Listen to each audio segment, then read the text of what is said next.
खरंच महाराष्ट्र संतांची भूमी आहे आणि मराठवाडा संतांचा माहेरघर आहे हे संतांना बोलून सिद्ध केलं। म्हणून खऱ्या अर्थानं पत्रकार संघाला खूप खूप मनापासून या ठिकाणी धन्यवाद राहतील।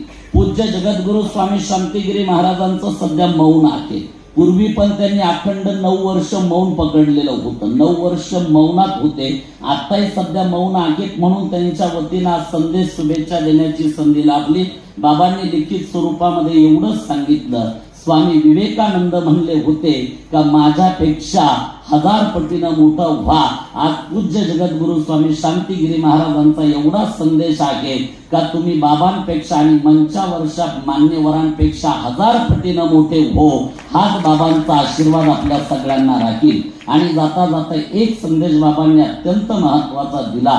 आज आपण पत्रकारितेच्या माध्यमातून कार्य करत असताना सकारात्मक बातमीला आपण जास्तीत जास्त प्राधान्य आपण सगळ्यांनी देण्याचा प्रयत्न करावा ही विनंती राहील। कारण बघा एक उदाहरण आहे वैज्ञानिक दृष्ट्या, कुंभारीन नावाची एक माशी कुंभारीन मारते, ती आळी इतकी धास्ती घेते का ती आळी त्या कुंभारीन माशीच्या स्वरूपाला प्राप्त होते। म्हणजे आळीची काय बनते, कुंभारीन माशी बनते। म्हणजे त्या आळीनं फक्त त्या कुंभारीन माशीची धास्ती घेतली तरी आळी जर कुंभारीन माशी बनवू शकते, तर पत्रकारांनी जर सकारात्मक दृष्टिकोन घेऊन जर समाजामध्ये काम केलं तर नक्की या देशाला, या राष्ट्राला आणि या राज्याला आपण योग्य प्रकारची दिशा देऊ शकतो, यामध्ये अजिबात शंका नाही। आणि ते दिशा देण्याचं काम, समाज घडवण्याचं काम, कारण तुम्ही सुद्धा पत्रकार क्षेत्रातले एक संत आहेत।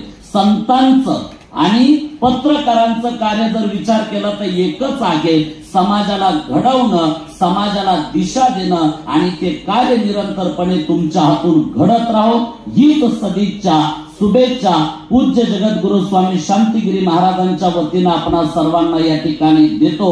आणि पुन्हा एकदा पूर्ण मराठवाड्याची जी टीम आहे ज्यांनी आयोजन केलं ते मराठवाड्याचे अध्यक्ष, या जिल्ह्याचे अध्यक्ष, सर्व प्रदेशाची कमिटी आणि सर्व पत्रकार बंधूंचं मी मनापासून खूप खूप अभिनंदन